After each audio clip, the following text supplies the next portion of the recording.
What's up, everybody? I'm Storm, and you can too. Welcome to another day in my life. I'm sitting here currently with my bubby. He's hasn't left my side since I've been attempting to put out a video. So here we go with attempt number 3 because I can't talk today. Today is Sunday, following the weekend of the 4th of July. I haven't heard fireworks since the 5th. It's kind of sad, but I'll get over it. Had a very great holiday. Hope you did too. Hope that everything's going well in your life. Hope that the rising gas prices haven't priced you out of your vehicle yet like they did me. Haha. Alright, anyway. This last week, I finally was graced with the opportunity to meet my daughter via ultrasound. We got more of a 3D look at her. Actually got to see some movement, so it was very, very awesome to confirm that she is a girl, and also that she is very much a mover, even if she was kind of being a bugger, keeping her hand over her heart because we're trying to look at her heart. Stubborn. Anywho, this weekend is the last weekend that my boss is in Niagara Falls, so he'll be back to work on Monday.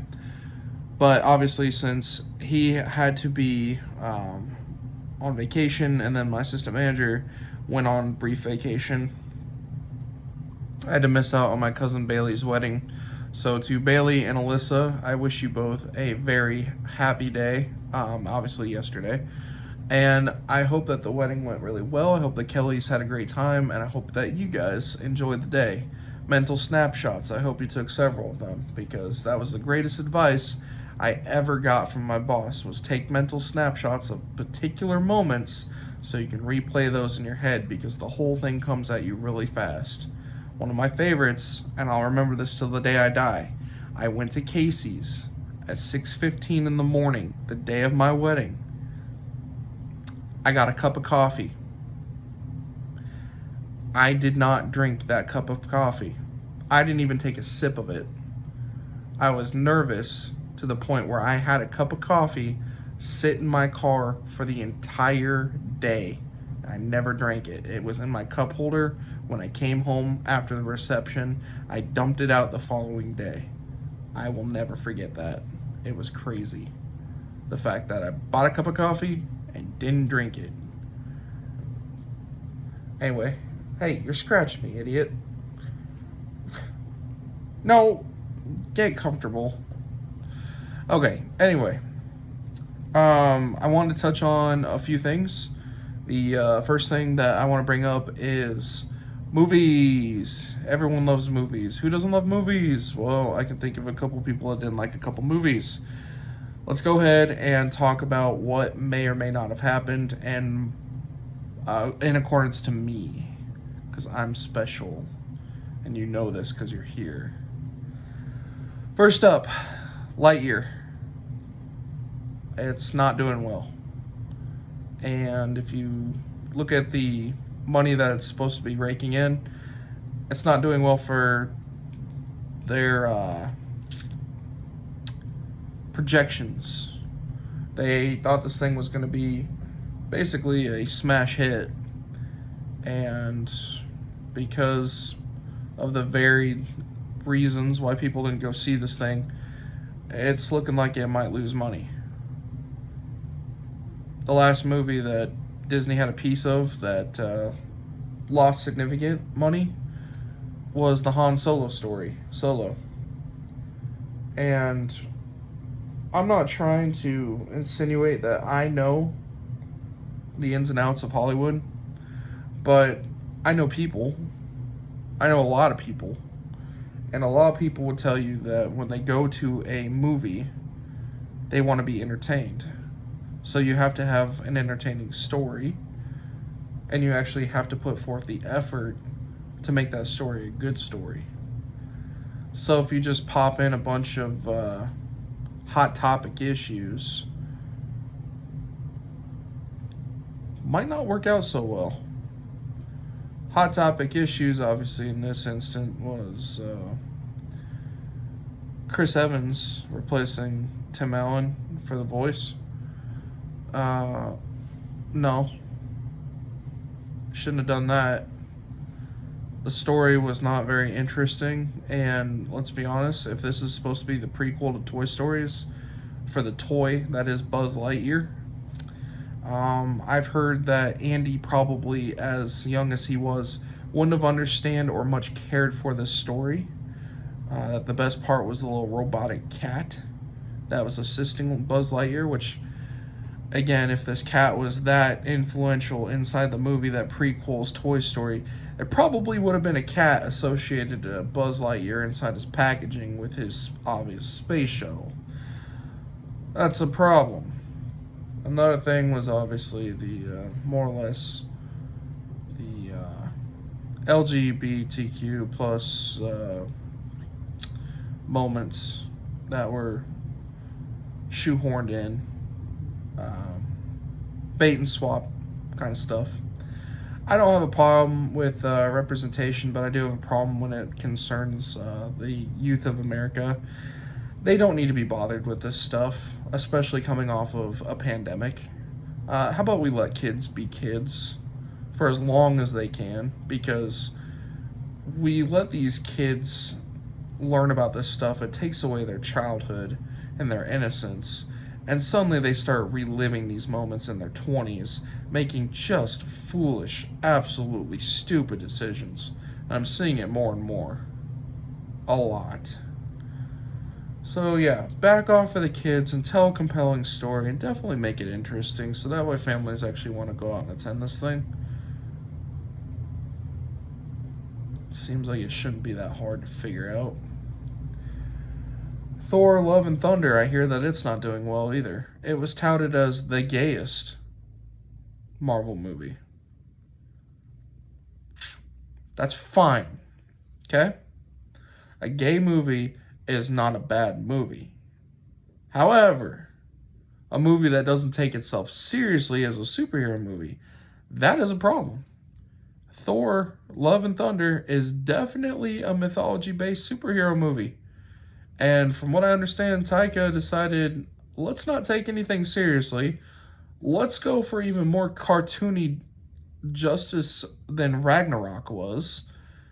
Oh, and by the way, we're going to shoehorn in a bunch of LGBTQ politics again into a movie that probably didn't need them to help the story push through.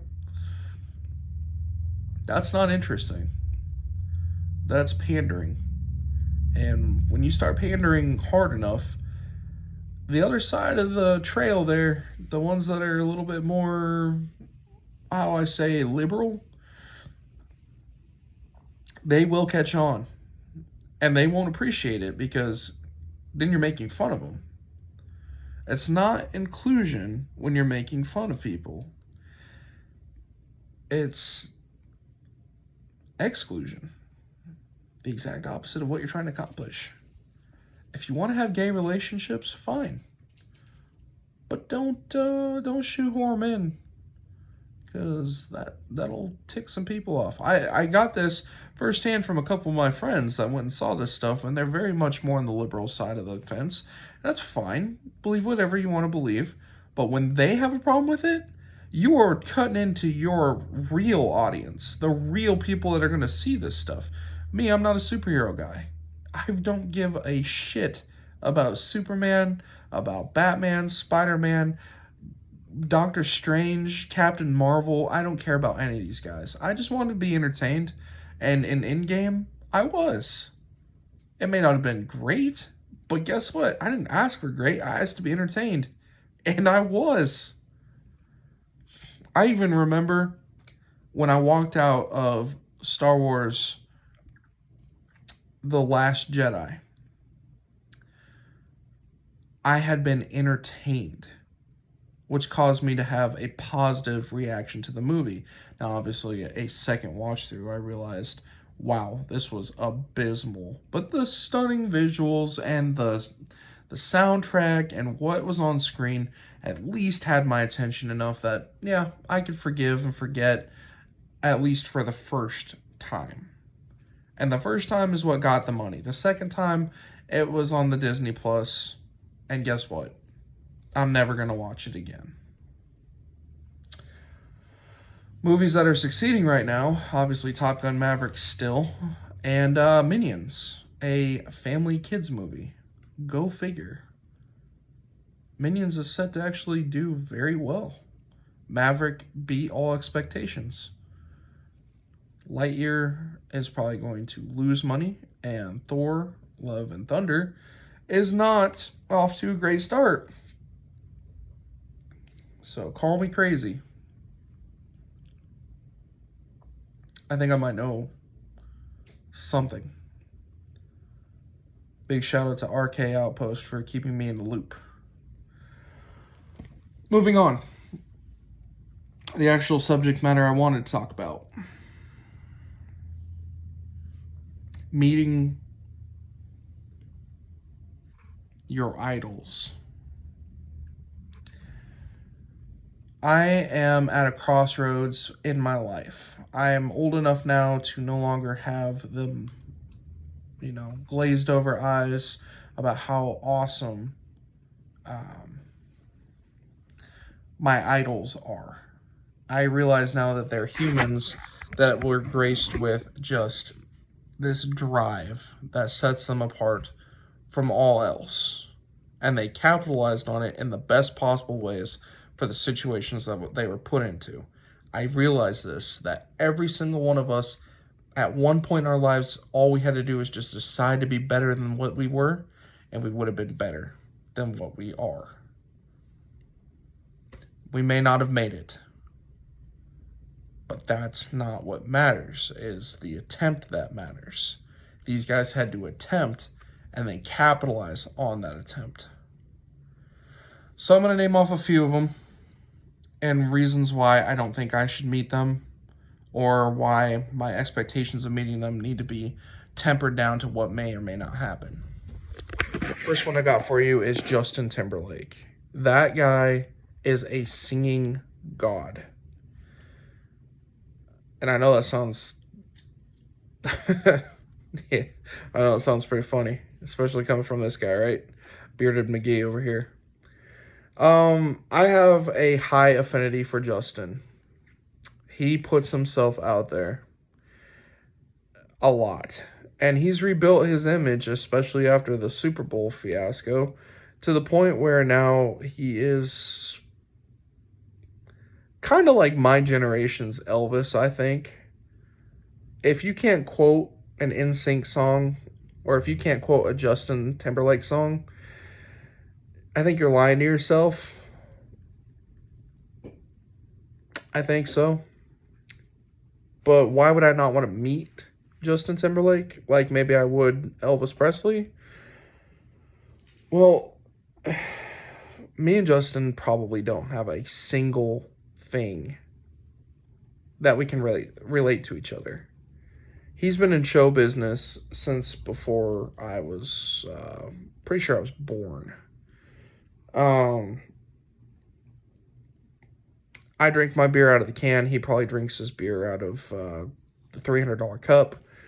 I ride my Ford Fusion to work. He probably doesn't even know that Ford had a car called the Fusion. I listen to his music, and he would never once watch a YouTube video of mine, which, again, I'm not mad about that. I'm not jealous about that either, because he's earned what he's earned.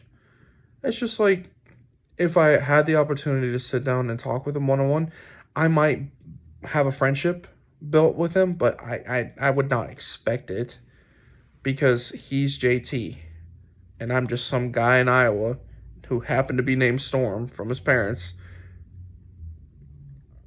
I'm not special. I'm not Justin Timberlake, so...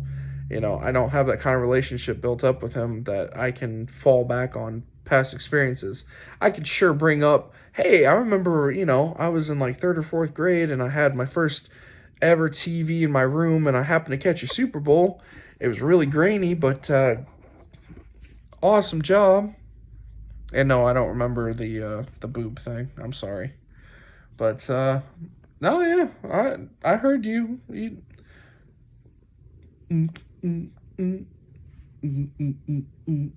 I remember that. I remember it all.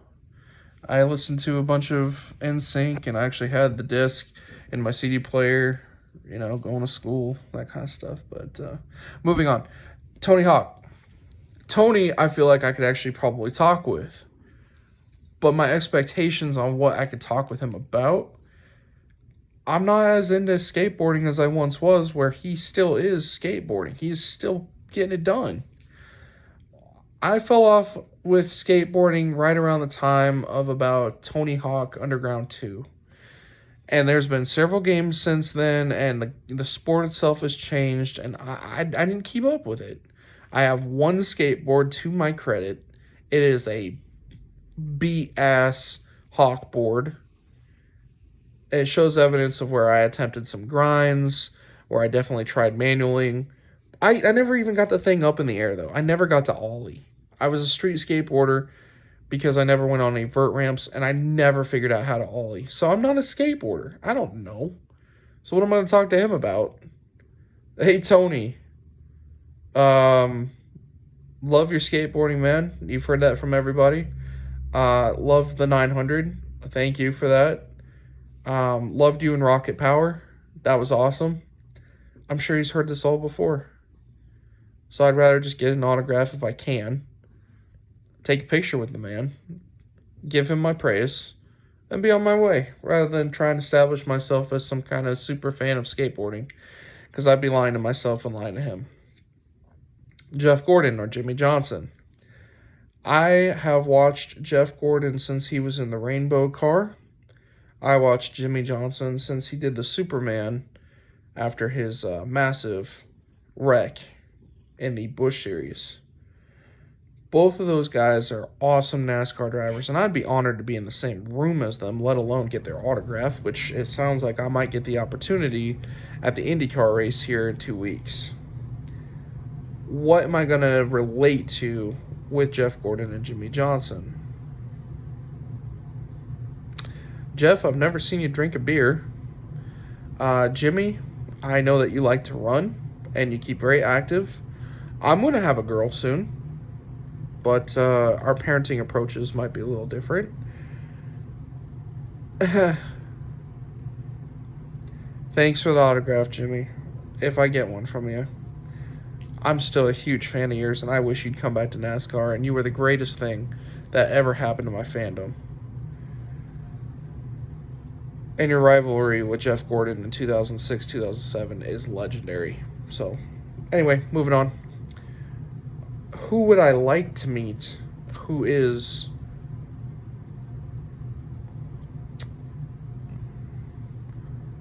what should I say? Small town. Well, we had this guy. His name is Joel Lanning. He was the quarterback of my high school's football team, and the year after I graduated in 2012, he actually ended up leading that particular team. They won the state championship in 2012. Now, by then, the old high school had shut its doors, and the new high school had opened its doors, and it was still only one school. He was the last class of one school in Ankeny, and he won the state title game. That's huge, man. That's like crazy. But then he went on to become the starting quarterback of my favorite college team, the Iowa State Cyclones. Like, that's awesome. That's really awesome. The thing is, obviously, I had to know the kid. We went to high school together. I may not know him on a personal level, but he went to Ankeny High. He was on Pizzetti's football team. He won a state title, and I watched that state title game. I did watch that title game, too. I was in Milo with Caitlin. Regardless, I watched him play as a Cyclone. I followed his career post-Cyclones with much interest because I did think he was going to make it in the NFL, and he did make it to the Cowboys practice team. He just didn't quite make it into the NFL. But you know who did? Is another fellow Iowan, Lazard. You might have heard of him. Aaron Rodgers' favorite target currently. Green Bay Packers. Yeah, he's a pretty cool cat. Both of them, I can talk with them. Might be a little different now, obviously, with Joel, who's just trying to, do his own thing now post-football. But I'd still talk to him about the great days. Ankeny High. Ask him if he remembered a couple of people and see how he's doing. Lazard, obviously, you've become something bigger than... Good for you, man. So anyway, my Iowa ties. Excuse me. I think those are the ones that, more or less, I'm going to have a following for.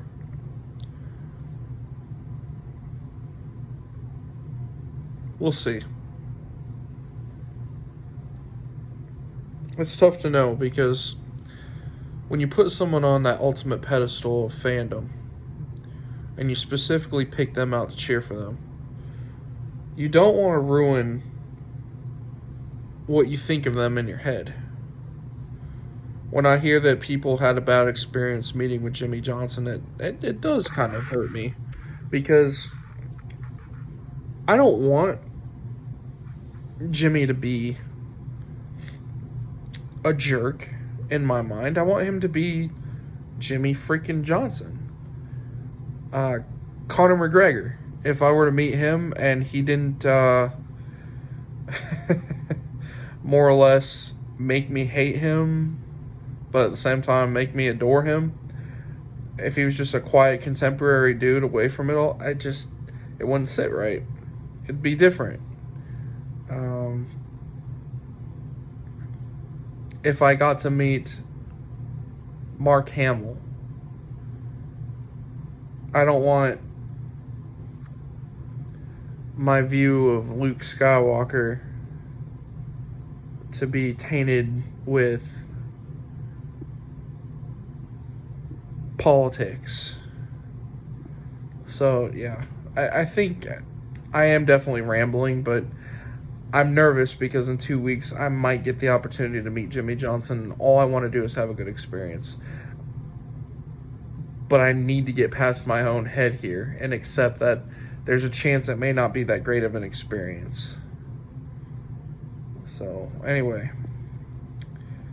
I've rambled on for about 24 minutes, and if you've made it this far, congratulations, because I've been talking about a whole lot of nothing. Just wanted to make a video because a lot's happened recently, and a lot's going to continue to happen. Here we are, all the way about the midpoint of July. August, September, October, and November. I am less than 4 months away. And it's starting to kind of creep up on me. So, anyway, I'm going to say peace, love, tranquility. Go Iowa State. See ya.